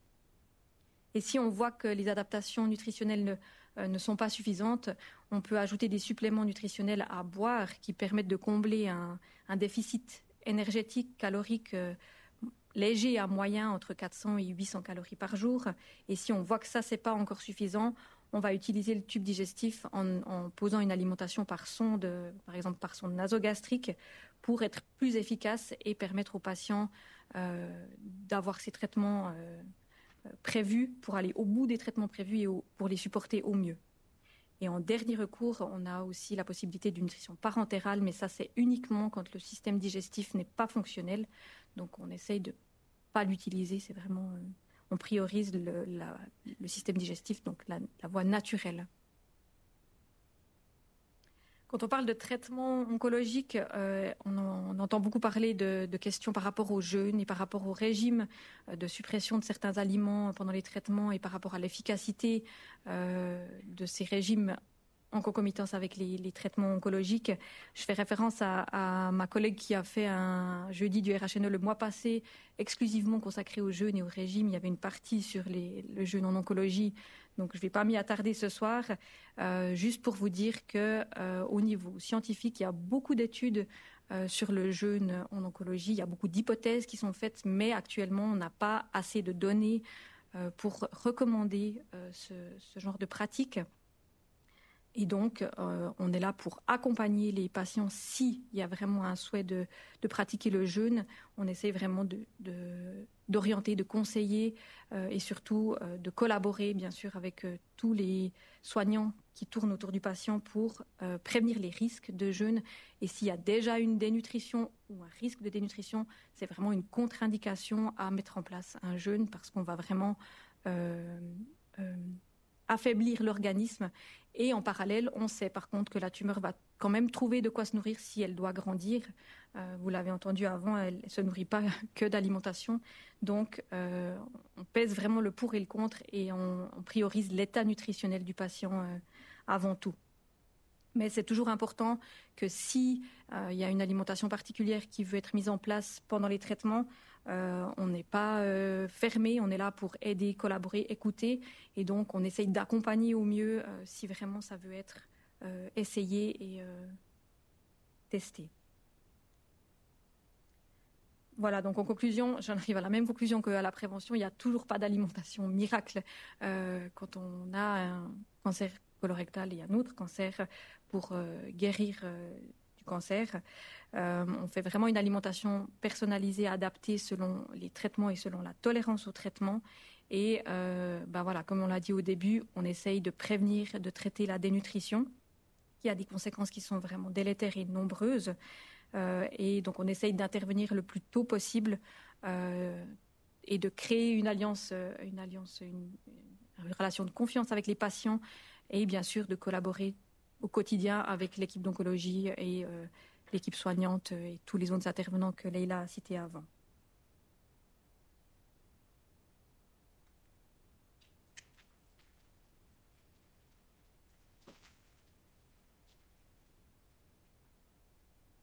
Un grand merci pour cette présentation. Vous l'avez bien compris, traiter un patient d'un cancer, c'est un travail d'équipe. Vous en avez rencontré plusieurs. J'aimerais tout particulièrement encore remercier ce soir tout le personnel infirmier qui, dans les services, fait un travail absolument remarquable. Je crois qu'ils sont d'ailleurs là ce soir. Je pense qu'on peut aussi les applaudir. Et puis, il y a des gens que vous ne voyez jamais, que vous verrez pratiquement jamais, et sans qui nous, on ne peut rien faire. C'est tout ce personnel du bloc opératoire qui nous aide, les instrumentistes, les aides des salles, les aides infirmiers, tous ces personnages. Vous ne les voyez pas, mais ils sont là, et grâce à eux, on peut travailler.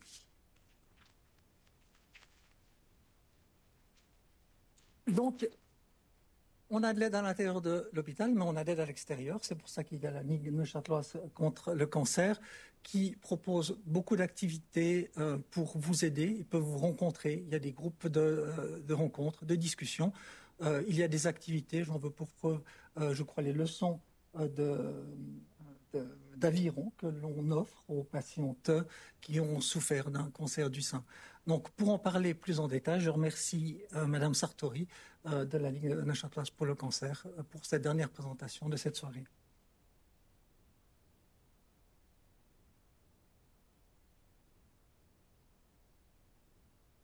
Voilà, je pense que vous avez entendu parler de la Ligue contre le cancer, mais souvent, quand on demande qu'est-ce qu'elle fait, là, il y a un grand point d'interrogation souvent qui se dessine, parce que si on n'a pas eu l'occasion de venir nous trouver et de bénéficier de certaines de nos prestations, on n'est pas toujours très au clair. Donc, je vais aujourd'hui essayer de vous expliquer brièvement ce qu'on fait.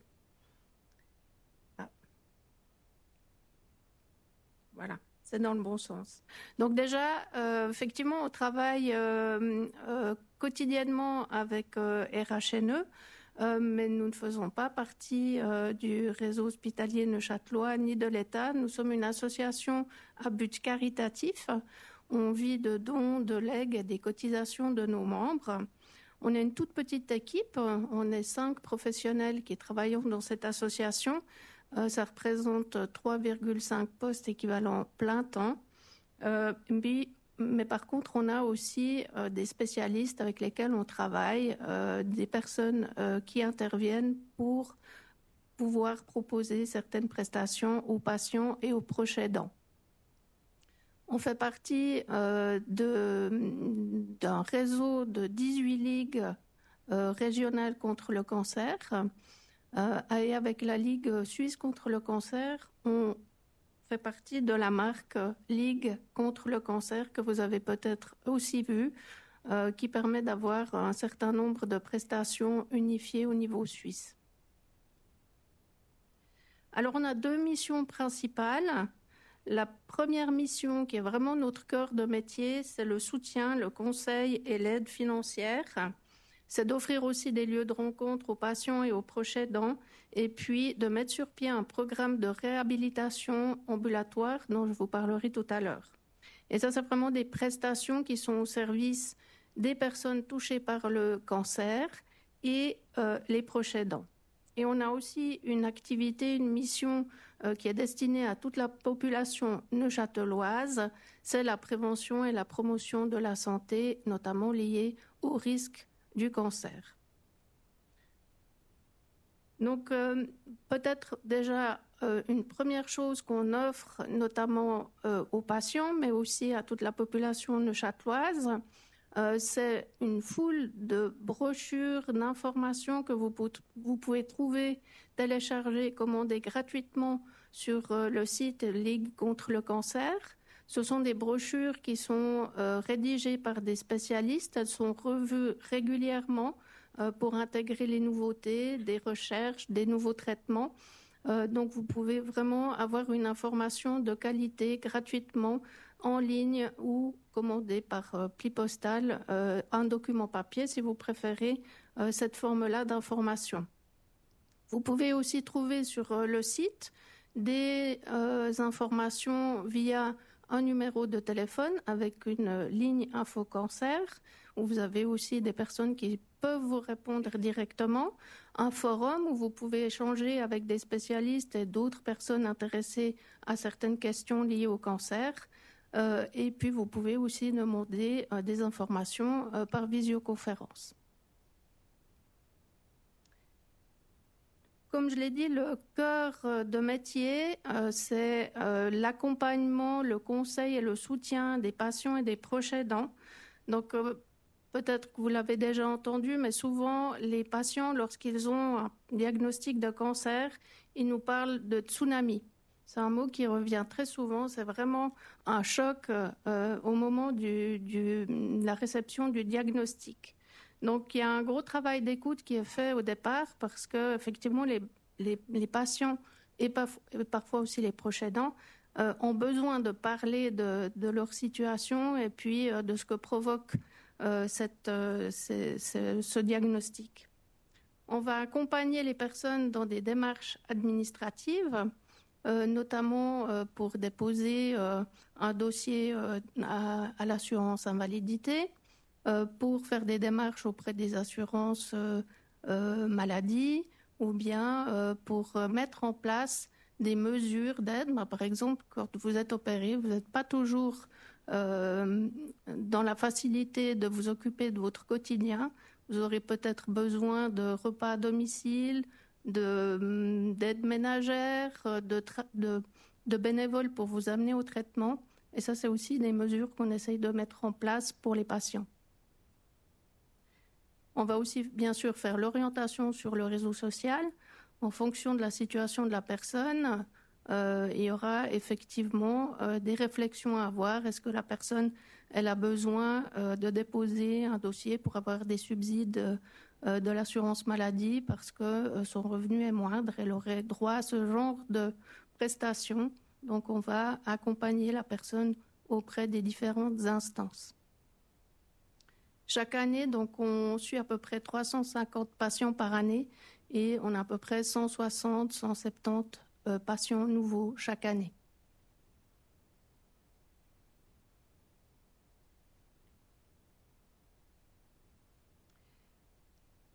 Malheureusement, le cancer a une influence, un impact assez important sur plein de plans de la personne et notamment sur la question financière. Parce que même si on dispose d'un APG, d'une assurance perte de gain, elle est souvent de 80%. Donc ça fait une baisse de revenus lorsqu'on a une famille, des enfants. Et puis qu'on a des frais supplémentaires parce que la maladie occasionne des frais. C'est parfois difficile d'arriver à un moment donné de boucler toutes ces factures, de pouvoir boucler le mois plutôt et puis d'honorer toutes ces factures. Donc on va intervenir notamment sur les factures en lien avec la maladie. On va par exemple prendre en charge des franchises ou des quotes-parts. Souvent les gens qui ont peu de moyens choisissent une franchise à 2500 francs. Alors, quand on est en bonne santé, ça va bien. Quand on a un peu de réserve, ça joue, on arrive à faire le joint. Mais quand on n'a pas les réserves, le fait d'avoir 2500 francs de franchise et 700 francs de quote-part à payer, plus des frais hospitaliers, ça va très vite. Donc, on va intervenir. On est subsidiaire aux aides publiques, mais lorsqu'il y a une aide publique qui ne peut pas intervenir pour une dépense, ponctuellement, on va prendre en charge ces frais dans la mesure où le budget de la personne ne permet pas d'honorer ses factures et éviter d'avoir des dettes. On utilise aussi des fondations privées pour trouver aussi des financements pour soutenir une famille pendant un temps, le temps que la situation se régularise. En 2024, on a distribué ou octroyé 180 000 francs à peu près à nos patients. Voilà, comme on l'a dit tout à l'heure, on offre effectivement des lieux de rencontre. Ça peut être par des groupes de parole, mais c'est aussi l'idée de se rencontrer via des activités. Comme on l'a dit, le sport, le mouvement surtout, c'est important. C'est important pour la prévention, mais c'est aussi important pendant les traitements et après les traitements. C'est la raison pour laquelle on offre par exemple du Nordic Walking ou bien du yoga, mais aussi des possibilités, puisqu'il y a aussi beaucoup d'anxiété, beaucoup de questionnements, d'avoir aussi quelques outils pour retrouver une certaine sérénité avec de la méditation par exemple, ou bien pouvoir exprimer ses émotions par l'art-thérapie. vous ai dit que je parlerai du programme de réhabilitation oncologique. C'est un programme qu'on propose en collaboration avec RHNE. C'est un programme qui est ambulatoire. Donc, ça se déroule en petits groupes de 5 à 8 personnes. On réunit ces personnes 2 matinées sur 9 semaines, donc 2 fois par semaine sur 9 semaines, pour déjà faire le point sur le parcours que les patients ont vécu, parce que souvent ils n'ont pas vraiment eu le temps de se poser des questions, ils ont été pris en charge par le milieu médical, il s'est passé plein de choses, mais il y a besoin à un moment donné de faire le point sur ce qu'on a vécu, ce que ça a provoqué sur la personne et puis sur l'entourage. C'est aussi l'opportunité de rencontrer des oncologues, des diététiciennes, des psychologues pour pouvoir approfondir certains sujets. Et comme on l'a dit tout à l'heure, le sport, c'est important. Donc, toutes ces matinées sont ponctuées par une séance de sport. L'idée, c'est vraiment de donner des outils aux patients qui ont terminé les traitements aigus pour se remettre dans la vie de tous les jours. Ce n'est pas toujours évident quand on a été très entouré par le milieu médical, qu'on a quand même subi un gros choc, de pouvoir comme ça reprendre sa vie de tous les jours. Il y a des choses qui changent, il y a des questions qui se posent, il y a toute une forme physique aussi et psychique à reconstruire, et c'est à ça que sert ce programme.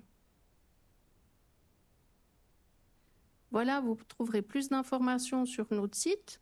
Nous sommes aussi sur Facebook, sur LinkedIn. Et puis la semaine prochaine, nous aurons aussi ici, dans le hall de Portales, des stands l'après-midi. Vous trouverez des informations sur le cancer du côlon, mais aussi sur la prévention. Et je crois qu'on pourra voir, Dr Chotan, aussi un appareil de laparoscopie. Juste. La semaine prochaine, il y aura ce stand, donc du lundi au vendredi. De 14h à 16h, il y aura un simulateur de laparoscopie avec caméra et instruments que vous pourrez essayer d'utiliser. Il y aura un simulateur de coloscopie aussi. Alors, les gastroentérologues seront là aussi pour nous aider, pour savoir comment on fait une coloscopie. Et donc, nous serons présents, nous, avec ces choses-là, de 14h à 16h, du lundi au vendredi. Voilà. Parfait. On m'a dit de lancer les questions et puis de vous signaler aussi les prochaines dates des jeudis du RHNE. Le 10 avril sur le thème surpoids et obésité, quelle activité physique pratiquée. Et puis le 15 mai, l'annonce des mauvaises nouvelles aux patients. Voilà, je laisse la parole au public et je pense que c'est le professeur Chotan qui gère la médiation. Effectivement, pendant ce temps, je remercie les orateurs pour la qualité de leur présentation. Je les invite à nous rejoindre à me rejoindre sur scène. Et puis, le temps qu'on se distribue les micros, voilà. Donc, si vous avez des questions, n'hésitez pas, profitez. Nous sommes là, ou ils sont là pour y répondre.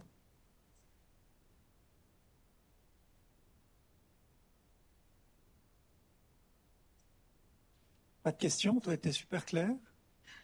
Ah, c'est là.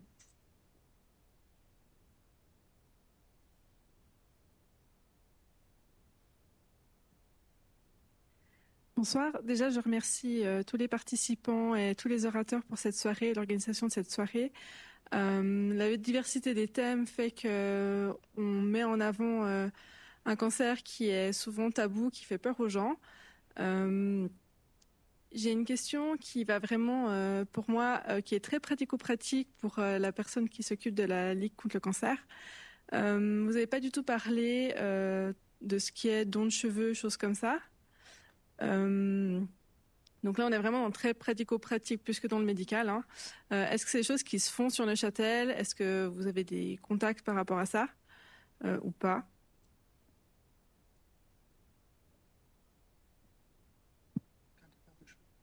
En cas de perte de cheveux. Oui, le don de cheveux dans le cadre de perte de cheveux dans des chimiothérapies qui ont ces effets-là, et puis pouvoir faire des perruques ou des choses comme ça.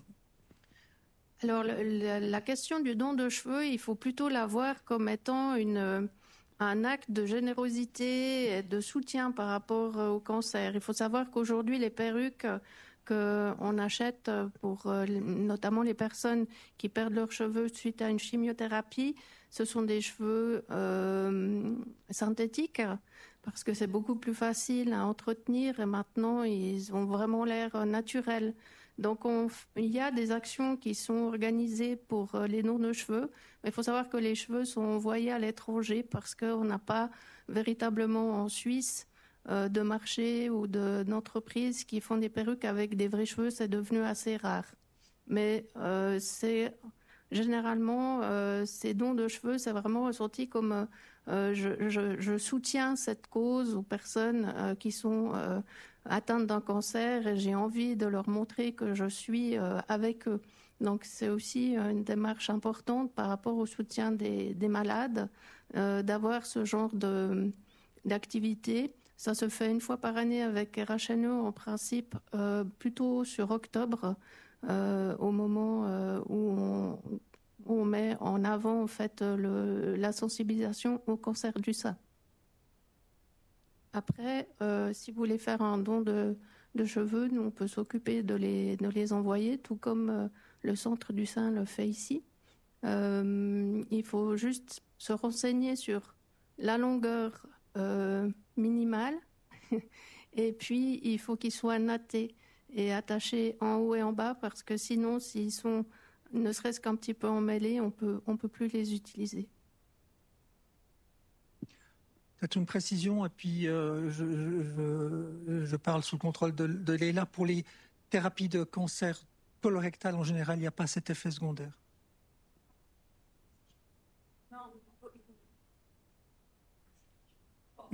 C'est pour le direct. En général pas. C'est pas des chimiothérapies pour lesquelles on propose d'office de discuter la perruque ou les accessoires. Mais comme vous l'avez compris, dans les situations de cancer chronique, le patient il est fragilisé par beaucoup d'autres choses que la chimiothérapie, notamment l'état de dénutrition et puis les carences font que en association avec la chimiothérapie, le cheveu il devient plus fragile, il tombe plus facilement, il devient plus fin. Mais c'est vrai que c'est pas le traitement habituel où on dit d'emblée que on avertit d'emblée le patient ou la patiente qu'elle va perdre ses cheveux. C'est vrai. Autre question ?